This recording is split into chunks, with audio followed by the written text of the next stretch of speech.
because if I was in a position of power or authority, I would have you all arrested and tried for treason against my country under the grounds of 18 U.S.C. 2381 treason U.S. Code. Whoever owing allegiance to the United States levies war against them or adheres to their enemies, giving them aid and comfort within the United States or elsewhere, is guilty of treason. An inmate at City of Las Vegas Detention Center. Your account balance is $27.25. To hear the charges for this call, press 2. To accept this call, press 5. To refuse this call, hang up now. This call will be recorded and subject to monitoring at any time. Thank you for using IC Solutions. You may begin speaking now. Hey! Hi, Blaine. How are you today? Oh, you know, another day in Scumville. Oh. Yeah, I know. One day at a time. What else can I do, you know? I don't know, brother. I really don't know. But, oh, I wanted to tell you that I sent your letter to a friend, and they told me they don't hate you, they love you, and they appreciated the letter. Oh, okay, great. Tell them thank you very much. Yeah, because I got a lot of, they found out what I was doing, a lot of people hated me. My lawyer said everybody's going to hate you when you do this. Well, they don't. And I said, I hope not. I said, you know, I've really given all I could in this movement. I did everything I could legally without having to hurt anybody, you know, being peaceful.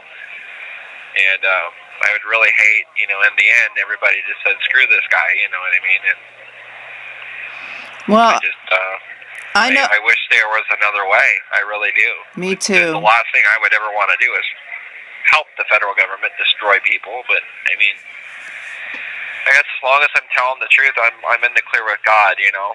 Yep. I didn't make anything up, but they thought I did. A lot of people thought I made that whole story up about the meeting, and I was like, no, that's the truth. And you know, and Ammon Bundy confirmed that, and they were like, oh my gosh, Blaine was telling the truth. And I was like, why would I lie? Mm-hmm. It seems to me other people lied, and people believed the lies. Right. I think what people really should be thinking is, had I come forward in the first trial with that, I don't know how that would have went. And so I really did. Even then, I still protected the Bundys, because I was told if I would have came forward in the first trial, I could have walked. Wow. I could have went home. And wow. I said, I'm not doing that. But after sitting almost a year listening to my kid cry to me, I mean, what is a father to do? Yeah. You know, do I say, sorry, Daddy's got to be a patriot, I'll see you when you're 20? Or Daddy loves you, he's gonna work, come forward with information, and if they want to help Daddy, then maybe Daddy can get home. But we don't know. You know, they haven't made me any promises. I guess they're going to transfer me out of here. So I just talked to my lawyer this week. I think I might go over to Pahrump or Henderson, but I don't know yet. So the last time I was in Henderson, there was a bunch of drugs coming in the cell, and I asked to be transferred out because I didn't want to be around it. Because if you can't tell in the federal facility, because it could get you killed. Hello? Right. Oh, you're there? I thought I lost you there. And so I told my lawyer, I said, hey, this is going on. I don't want to be around it. And Henderson seems to be a little better at keeping a lid on that thing. Well, they brought me here, and it's worse. It's bad. Drugs are everywhere in here. And so ridiculous. I had to tell a couple of cellies, hey, don't bring this in here at all. I don't want to see it. If I see it, you know, there's going to be issues, and I don't want any issues. I have enough problems. And they respected me. They don't bring it in there anymore, but they smoke it in events all the time, and it's just ridiculous. Wow. Because they're in here for the same thing, and you're like, how are you going to, if you can't get over on it in here, how are you going to get over on it out there? How are you going to stop from coming back here? Because every time you do it, you're just going to get worse charges until you never get out. Yeah. So I said, it's not worth it. But I try to help a lot of people, and I think that's the problem with a lot of us political prisoners. We don't use drugs, we're not alcoholics, we don't smoke, and so a lot of these things these people are into, a lot of these people are thugs and gang members and things like that, so it is difficult because we do have a different mentality, I've noticed, than a lot of people who are locked up. Yeah, really. And so, not judging them, saying that, I don't want to use a poor choice of words that makes me better than everyone else, but just saying that, it makes it difficult in here because I don't associate with people like that on the outside. I try to surround myself with good people, you know what I mean? Yep. And so having to deal with that element's a bit hard, but I'm hoping I can actually help a few people while I'm here. Maybe present, maybe they'll see the difference in me and go, oh, how come that guy doesn't do it? Because Jesus don't want me putting that stuff in my body. Your body is your temple. It's poison. You said you're killing yourself is what you're doing. So, is there any news going on? Well, they're all camping now over in Pahrump at the jail. Praise the Lord. Yeah. How many is making it? Is it quite a bit? There's a lot of people there. Praise the Lord. Hopefully Somebody donated 2 outhouses, which is fantastic. Oh, really? Yep. And I think the sheriff, a female, went to see the Ammon, and then I think the bigwigs from Tennessee, from the private prison corporation, came and wanted to meet with all the guys individually, and their lawyer wasn't there, so they said, no, we don't want to talk to you without our lawyer, something like that. Right. And I think everything that happened to Ammon was on video, so I don't know what kind of investigation they need to do when they see for 13 hours he had no access to toilet, water, or food. So he was in the 3x3 there for 13 hours? Yeah, a shower naked. Oh my gosh. And shackled. His shoulder came out. Me and Joseph were in there. Joseph O'Shaughnessy, when we first came through there, they stuck us in there. I think I was in there 4 hours. Wow. And I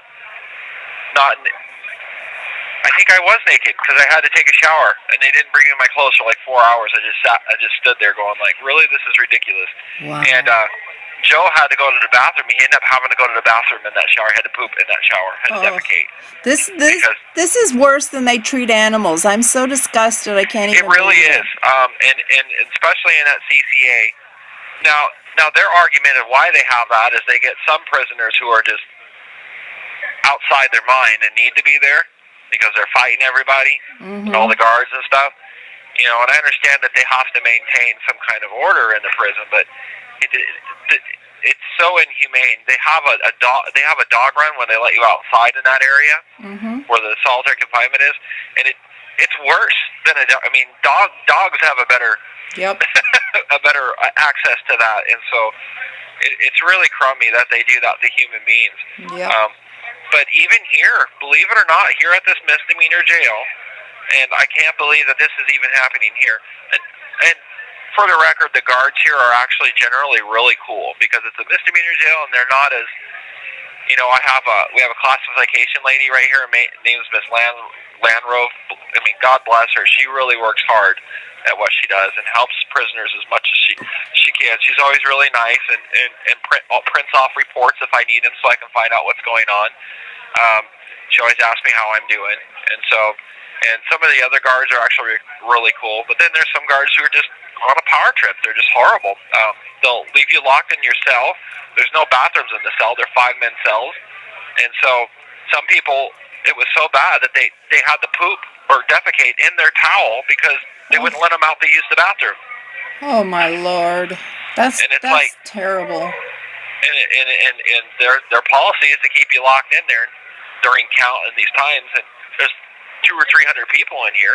Well, people have to go to the bathroom. You can't say, hey, you had, because they'll say, well, you had so much time to go to the bathroom. Well, I didn't have to go then. And there's 300 people in here. Everybody's digestive tract works a little different. And people. I mean, I've had to pee in a cup several times. A little cup, I had to pee in it because they wouldn't let us out to use the bathroom, and so they got rats gnawing through the wires. They had smoke pouring through the vents. I mean, it's like a dungeon. Wow.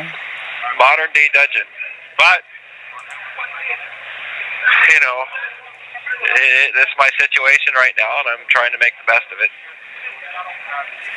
Yeah. So, how's everything else going? Any news about? I heard what's going on with the firing of James Comey. Oh, well, that's really big news, and I think they also changed the press secretary. Oh, really? Yeah, and you know what? Dr. Pachenik, Steve Pachenik, he's really informative, and he gave a really excellent solution. He said that, since Trump's got into office, every day in our email, there's a email from the Pennsylvania 1600, whatever, the White House email, and it gives it's just like a daily update of everything that's going on. And that's all they need to do now that we have the internet is send that to everybody in the country. We don't need a press corps. We don't need whatever that room is called where they all go and hang out and do nothing all day. We don't need that because we have the internet now. Well, and see, but the press would argue that they have freedom of press and that they want it because they might have to ask grueling questions for the public. Oh, ask questions. Yeah, okay. I didn't think about it. Like, say the press secretary came out there and we thought that he was lying. Right. Let's say for us, for example, it would be like, you said you were going to pardon the Bundys. How come nothing has been done on the Bundys' behalf when a grave injustice in American history is being done? That would be a question I would ask either the president on direct or the press secretary. Yeah. Be like, why has the president not stepped in and done nothing? This is clearly a injustice, and not only to the Bundys, but to the entire justice system. Something is wrong. Yeah. I didn't think about the questions. Do something about it. So that's why it's good to have that little press thing. Let's say the president. Let's say President Trump decided he wanted to smuggle cocaine into the White House, and they were trying to keep it under wraps. And somebody in the press was bold enough to say, "Hey, well, we got recording of you bringing cocaine." And you see what I'm saying? Yeah.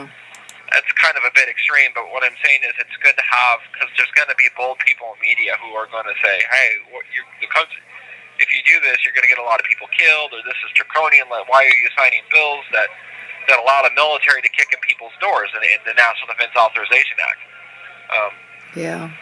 That was not supposed to. So it's good to have those people there. But usually the press is asking them really questions that don't make it, that are just dumb. It's like, can we ask a question that actually concerns people like me and you and others? Yeah. Like one question is, how come America has the highest prison population in the world? Can you do something as president? There's a problem. Yeah. These are important questions that I think of that affect everybody. Yeah. I don't care if it's affecting a few or just the few elite class. I want everyday people who are walking it down having their lives destroyed because there's no protections in place. Yeah. I've been pushing this idea. It says Trump could really use the help of the P3s to drain the swamp. After all, they were doing the job voluntarily at the ultimate cost, the job that media and government should have been doing while they're paid. And he needs you guys. I said, these are the brightest and boldest Christian patriots in our country. And we need them out to help drain the swamp. I mean, you guys were volunteering. Well, but you got to think about it too. We're the voice of reason is always a really small voice because the voice of idiocy is easier to listen to. Remember what the Bible says: because you've rejected the knowledge of the truth, I will send them strong delusions so they believe a lie. Yeah. And I think that not only does that apply when they reject the knowledge of the Bible and what Christ has for them, but when they reject the knowledge of the truth in general. Just altogether, like, for example, like my testimony on the stand. Say Ammon Bundy didn't solidify it, but it in fact was the truth, and everybody believed it because there was no way to prove it. But because it's it's the truth, nobody wants to believe it, so everybody believes this lie. Does that make sense? Yep. And so, I'm not using, it's kind of a bad analogy, but it's just saying that when you have the truth, people often don't want to hear it. Like, hey, your wife's cheating on you. No, she's not. She would never do that. Yeah, right. And they don't believe it. And then they go on in this 50-year marriage while the woman is going behind the guy's back, doesn't give a crap about her husband, and and he's living this dream, this lie, because he doesn't want to accept it. Yeah. So it's just, I think that's why the voice of reason sometimes is hard for us to accept. Like me having to do what I did in Oregon. I mean, I had to come forward with the truth because I had no other option. And I had to make a decision as a father, not a patriot. That was a hard thing to do. And I think that was hard for a lot of people to accept. But having to go there and testify against, not against them, but testified it, because I wouldn't say I testified against them, because I stood my ground as far as what we believe, but I told the truth on where am I going with this? As far as like, I have to, having to compromise, because Jason Patrick and Dwayne, I love these guys to death. I served with them in a epic spiritual battle of truth. Of something the government was doing, it was very evil, and then I have to go in and I have to testify, and instead of it doing for the defense, I had to do it for the prosecution. So it was hard to do. It hurt because I didn't want to have to do that to my brothers. But I didn't have any other choice. I mean, like I said, what do you do? We all made our choice in this thing, and this is the only way that presented itself. I wish I would have had more money so I could have had a paid attorney who would actually fight for me. But, my lawyer from the beginning said I was guilty as hell. And I was like, okay, well, so I guess, you're not going to fight for me if you think that. And so I didn't feel confident going to trial with that. I was just like, I'm going to lose because she's just not going to defend me. And I didn't have money for another attorney, so I had to do what I had to do. So I had to swallow my pride. It was really hard to swallow my pride because I wanted to go home. I want to go home as a hero, not in shame. Yeah. But, well, it's not over yet. And so I said, hey, I have to, there's a time to be a patriot, and there's a time when I got to be a dad, and I had to be a dad. Mm-hmm. And I had to think about my kids, because I literally, in the PSR report, I mean, geez, they could give me 10 years. Mm-hmm. And, what's going to be like to meet my daughters at 18 years old, because I chose I'd rather go home as a hero, and, why didn't you, and then I have to explain to them, why didn't you come home to us, Daddy? And, at least this way I can say, hey, kids, I did what I could,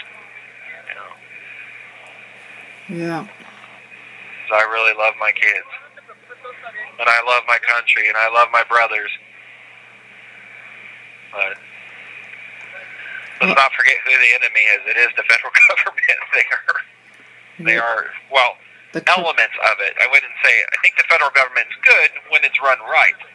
So, but there's elements in it that are really, really bad that need to change. And that's where we need to be pointing the fingers. Yeah, the corruption. Well, yeah, so, I mean, we could point fingers at informants, we can point fingers at whoever people want to point fingers. But to be honest, I blame the federal government. I mean, that's where the blame needs to be. Hey, they're running around paying people $30,000 to set people up. 1 minute remaining. I have a problem with that. You know, and everybody should have a problem with that. Why hasn't the Supreme Court ruled that informants should be unconstitutional? Because you can't confront them, your accusers, in court. You know, why can they use just everyday people to set people up? You know, I have a problem with this. So it should be ruled that the FBI can't use informants. They have to gather the information themselves. They're trained law enforcement, right? So why are they using some, you know, guy who's in a drug case? Hey, you go set these guys up, we'll let you go free. You know what I mean? Yeah. You know, go set up the Patriots. So that's where we need to focus on where things need to change in this country. So this doesn't happen to people like us, good people who are just making a stand with their flag against a grave injustice, not only against the Hammonds, but the Bundys. Yeah. So, I love you. It's going to hangs up. Okay, we love you too. Hang in there. Yep, you guys too. Thank you for all that you do. I mailed you a postcard. Gotcha. Okay, bye.